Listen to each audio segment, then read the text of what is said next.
o toque que sarou as feridas. Francisca seguiu o corredor estreito do hospital com passos lentos, as mãos trêmulas apertando o relatório médico como se fosse uma sentença. Epidermólise bolhosa distrófica recessiva, as palavras do dermatologista ainda ecoavam em sua mente. Uma doença genética rara, sem cura, que fazia sua pele se desprender ao menor atrito, como asas de borboleta esmagadas. Desde criança, Francisca vivia entre curativos, dores e o olhar de pena dos outros. Aos 27 anos, as bolhas já cobriam não só seu corpo, mas também sua alma. Mãe, não aguento mais, sussurrou naquela noite, encostada à parede do quarto que cheirava a medicamentos. A dor era tão intensa que até o lençol roçando em seu braço a fazia estremecer. Sua mãe, Dona Maria, uma mulher de mãos calejadas pela luta, segurou-lhe o rosto com cuidado, evitando tocar onde a pele estava aberta. Minha filha, já tentamos tudo. Remédios, médicos, benzedeiras. Só nos resta pedir a Deus. Francisca baixou a cabeça. Ela não era de rezar. Desde que o pai as abandonara, quando ela tinha 8 anos, sua fé tinha se tornado um deserto. Se Deus existe, por que me fez assim? Essa pergunta a acompanhava como uma sombra. Mas Dona Maria não desistiu. Naquela mesma semana, enquanto passava roupa para fora, seu sustento desde que o marido foi embora, ouviu duas senhoras conversando na calçada. Uma delas, vestida com um vestido longo e simples, de cabelos presos em coque, falava baixinho. Na congregação, a irmã Clara foi curada de um problema no coração depois da oração dos anciãos. Só Deus, minha irmã. Dona Maria parou a ferro e, com a coragem que só uma mãe desesperada tem, aproximou-se. Desculpe, a senhora falou de uma igreja? Minha filha, ela está muito doente. A senhora, chamada Irmã Rosa, olhou para ela com olhos serenos e convidou. Venha conosco domingo. Às 9 horas. Não prometo nada, só que lá você vai encontrar pessoas que oram de verdade. O domingo chegou frio, e Francisca entrou na congregação cristã no Brasil arrastando os pés, envoltada em um xale para esconder as bandagens nos braços. O prédio era simples, paredes brancas, bancos de madeira envernizada, sem altares chamativos ou imagens. Irmãos e irmãs, todos vestidos com modéstia, as mulheres de saias longas, os homens de camisa social, cantavam sem instrumentos, apenas vozes unidas em harmonia.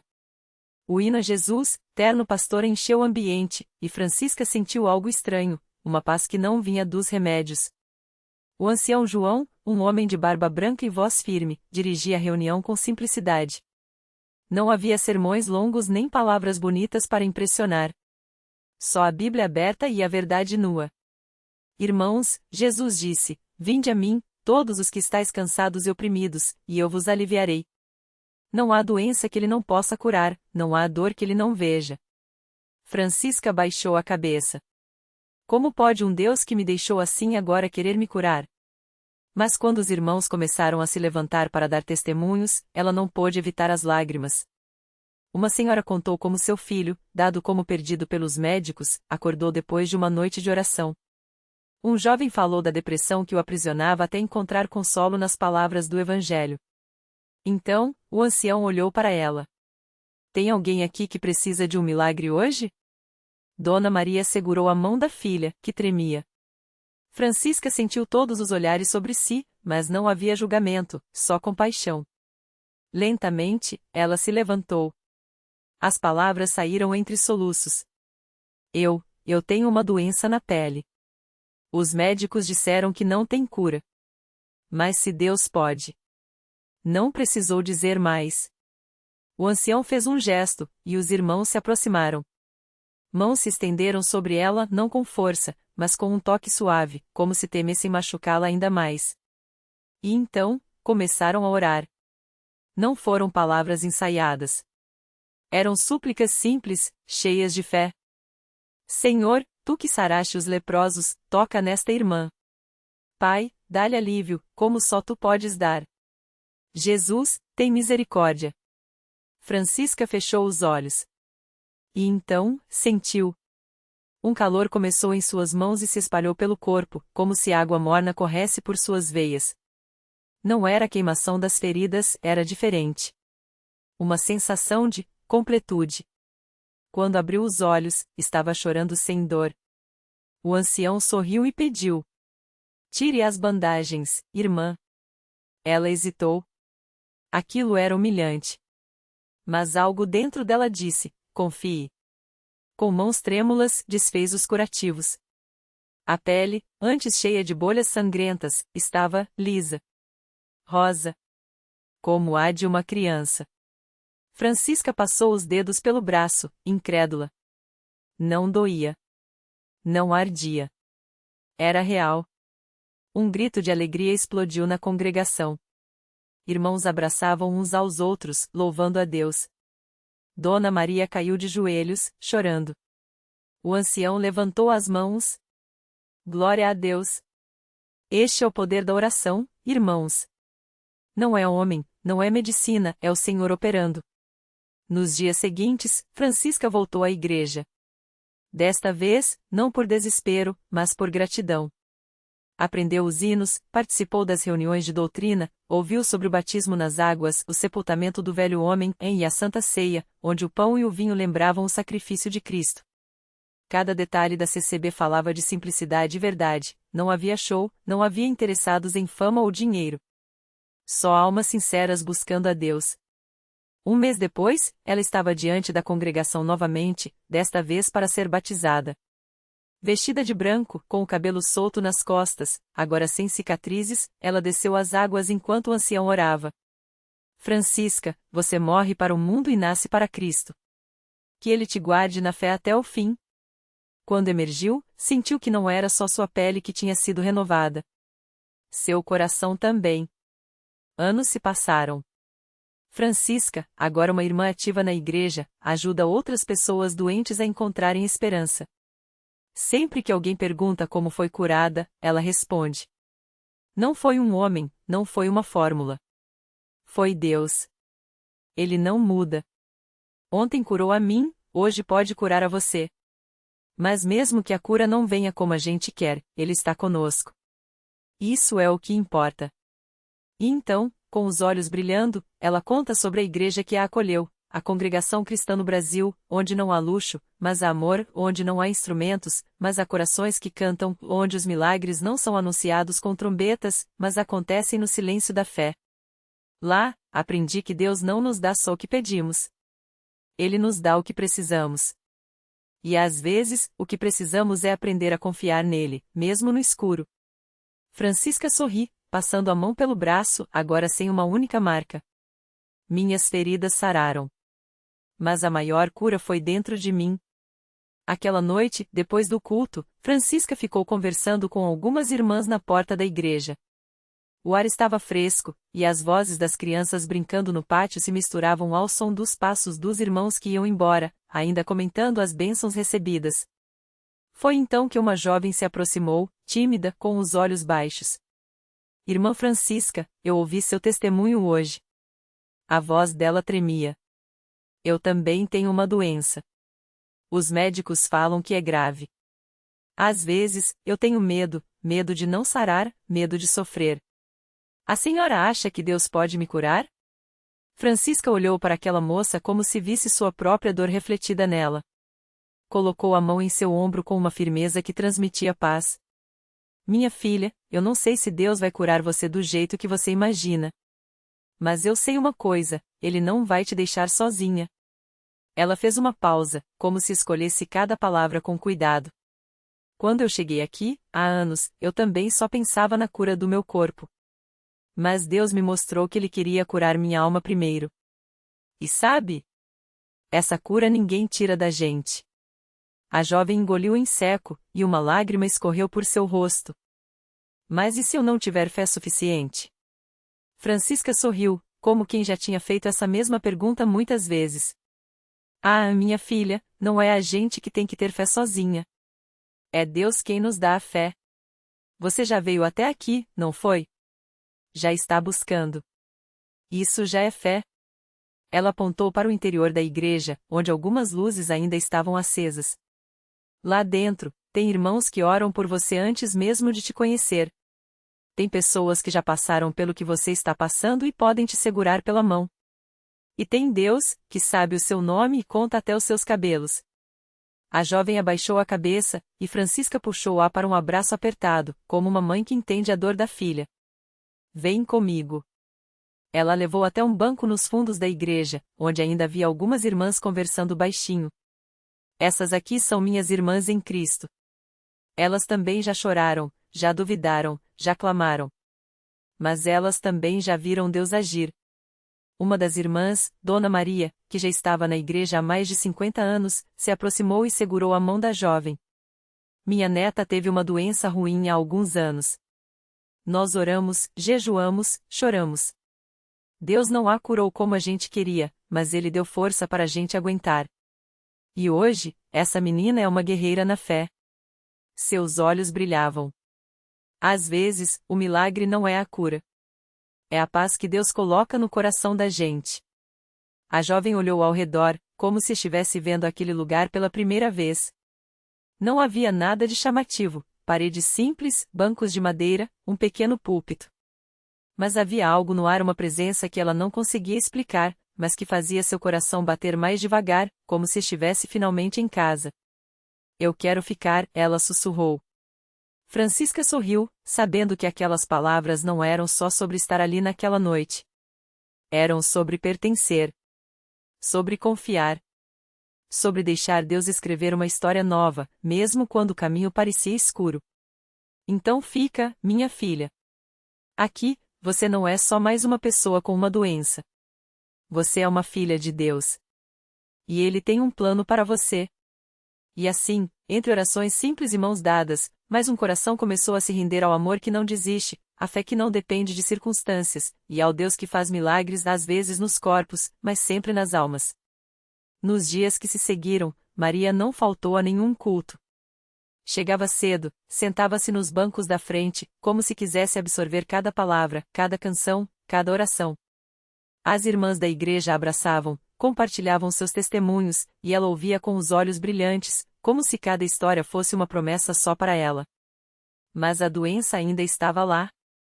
As dores nas articulações não tinham desaparecido, e algumas manhãs ela acordava com as mãos tão inchadas que mal conseguia segurar a Bíblia. Ainda assim, quando a irmã Francisca perguntava como ela estava, Maria respondia com um sorriso. Estou melhor, irmã. Cada dia é uma vitória. E era a verdade. Não era o corpo que estava curado, ainda não, o medo havia perdido força. Ela já não se sentia sozinha. Já não olhava para o futuro com aquele peso no peito. Agora, quando a dor apertava, ela fechava os olhos e lembrava das vozes unidas em oração, das mãos que se estendiam sobre ela, da certeza de que alguém maior do que seus problemas estava no controle. Até que veio aquele domingo. O culto estava cheio, o coro cantava com uma unção que fazia até os mais duros corações amolecerem. Maria estava sentada, ouvindo o pastor falar sobre a fé que move montanhas, quando de repente sentiu algo diferente. Não era uma dor, não era um alívio comum. Era como se uma corrente quente percorresse seu corpo, começando dos pés e subindo até a cabeça. Ela segurou o banco com força, respirando fundo, sem entender. Irmã Maria, você está bem? Perguntou a irmã ao lado, preocupada. Ela abriu a boca para responder, mas as palavras não saíram. Em vez disso, suas mãos, daqueles dedos que há meses inchavam como salsichas, que doíam ao menor toque, começaram a se mover. Devagar, ela as esticou. Dobrou. Fechou em punho. Abriu. E não doeu. Seu coração disparou. Seria possível? Ela levantou os braços, flexionou os pulsos, tocou o próprio rosto. Nada. Nenhuma pontada, nenhum incômodo. Era como se as correntias de dor que a acompanhavam há tanto tempo tivessem simplesmente desaparecido.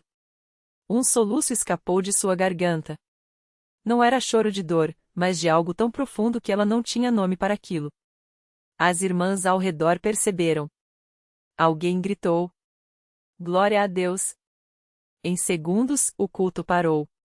Todos os olhos se voltaram para Maria, que agora estava de pé, tremendo não de fraqueza, mas de espanto. O pastor se aproximou, colocou a mão em seu ombro.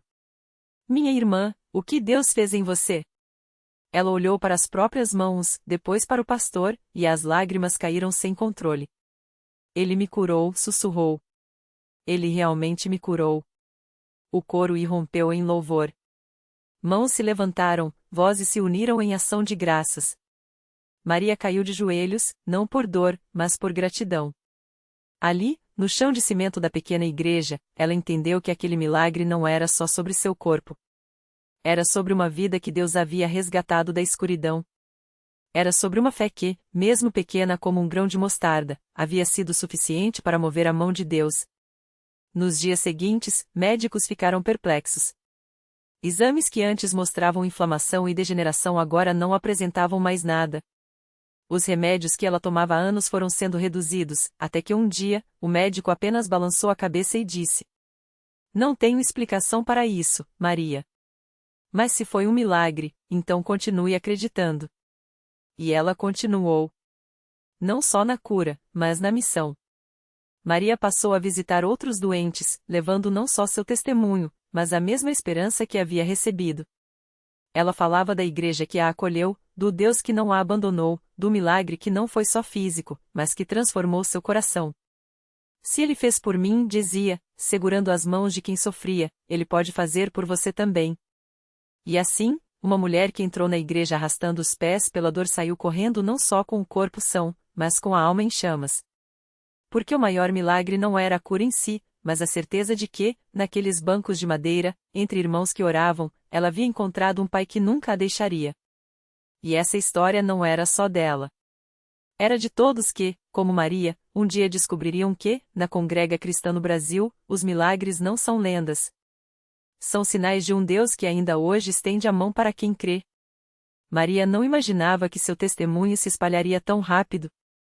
Mas Deus tinha planos maiores. Uma tarde, enquanto ela ajudava na limpeza do salão da igreja, uma senhora chamada Ana chegou chorando, apoiada no braço do marido. Seu rosto estava marcado pela preocupação, e suas mãos tremiam enquanto seguravam o exame médico. "Irmã, ouvi seu testemunho no culto", disse Ana, com a voz embargada. "Os médicos disseram que meu filho tem uma doença rara. Eles não dão esperança." Maria olhou nos olhos dela e viu o mesmo desespero que já havia sentido. Sem hesitar, pegou as mãos de Ana e levou-a até o altar. Ali, entre irmãos que já se reuniam para orar, ela contou como Deus a havia curado não só do corpo, mas da alma. Falou da paz que sentirá ao entregar tudo nas mãos do Pai.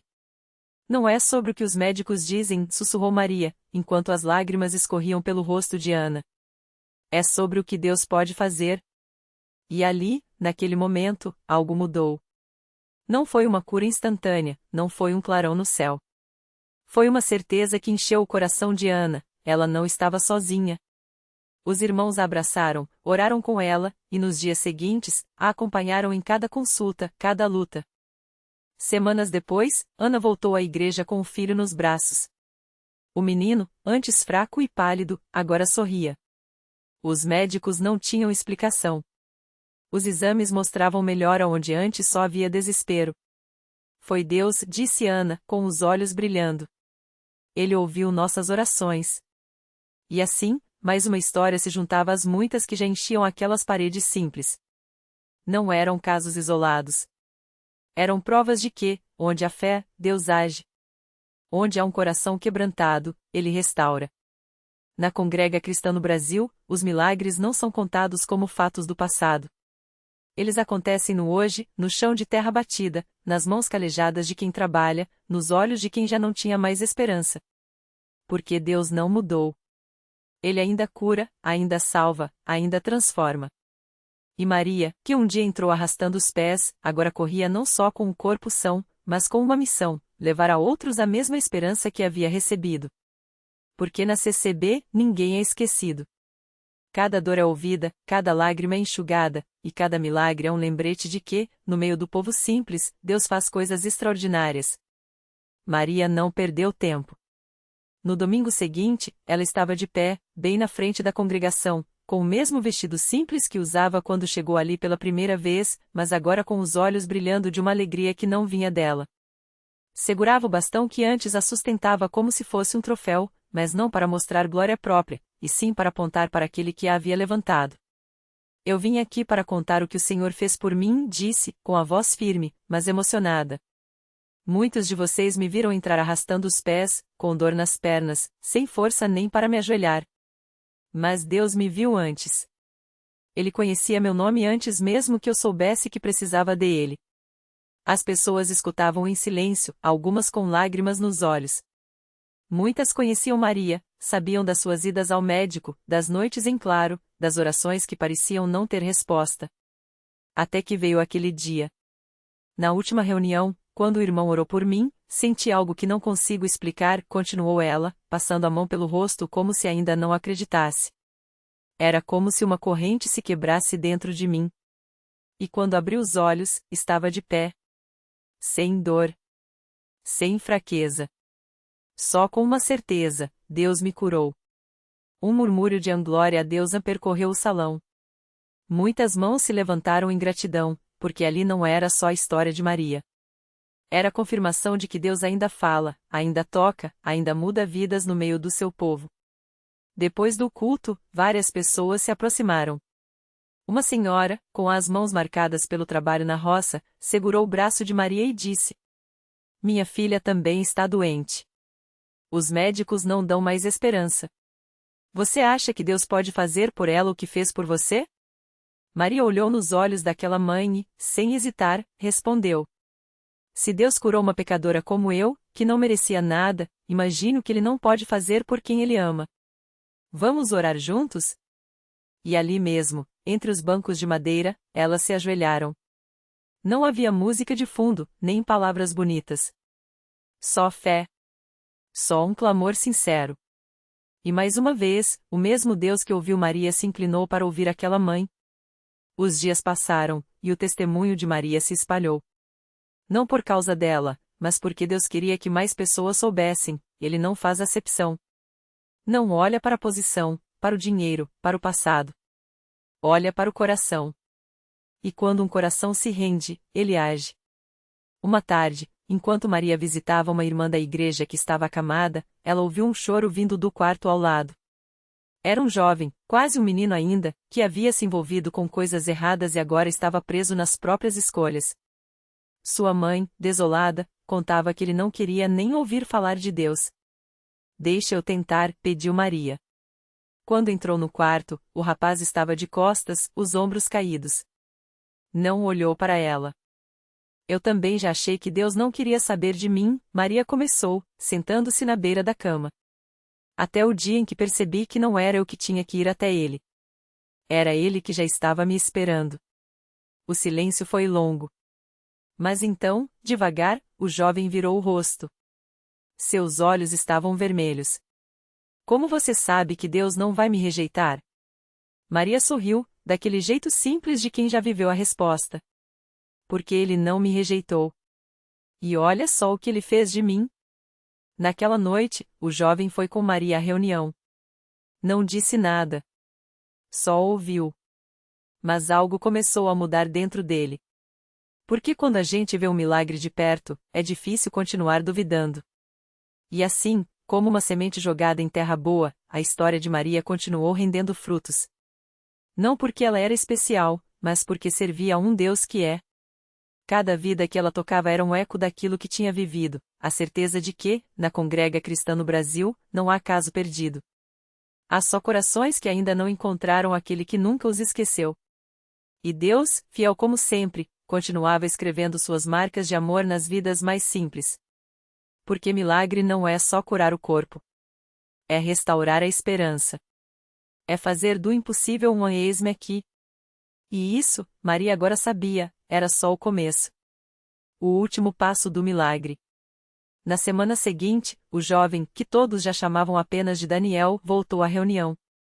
Dessa vez, não ficou calado. Com a voz trêmula, contou como, anos antes, uma escolha errada o havia afastado de tudo, da família, da fé, até de si mesmo. Mas naquela noite, ao ouvir Maria testemunhar como Deus a tirara das trevas, algo em seu peito se quebrou. Se Ele fez por ela, pode fazer por mim, pensou. E foi isso, um fio de esperança bastou para que, pela primeira vez em anos, ele orasse. Não houve relâmpagos nem vozes do céu. Mas, aos poucos, as cadeias que o prendiam começaram a cair. Primeiro, o vício que o consumia perdeu força. Depois, sua mãe, que há tempos não falava com ele, atendeu ao telefone e chorou ao ouvir: "Mãe, eu estou voltando." E então, na mesma congrega onde Maria encontrara refúgio, Daniel ajoelhou-se e pediu perdão a Deus, aos irmãos, a si mesmo. O milagre não foi instantâneo, foi persistente. Como a chuva que molha a terra seca até que ela floresça. Anos depois, era Daniel quem estendia a mão a outros perdidos. "Eu era um deles", dizia, com os olhos brilhando. "Mas descobri que Deus não salva os que merecem. Ele salva os que o deixam." A lição que fica: milagres não são só histórias de curas espetaculares. São processos de amor que começam quando menos esperamos, num abraço dado por quem já foi quebrado, numa palavra que acende uma luz onde só havia escuridão. Maria e Daniel provaram que, na congrega cristã, ninguém é caso perdido, porque Deus não trabalha com descarte, mas com restauração. E se hoje você acha que seu erro é grande demais, lembre-se, a mesma mão que segurou Maria no abismo é a que estende a você. Não para te julgar, mas para te levantar. Porque o maior milagre não é mudar a vida, é te fazer crer que você pode ser novo. "Eis que faço novas todas as coisas." Apocalipse 21:05, e isso inclui você.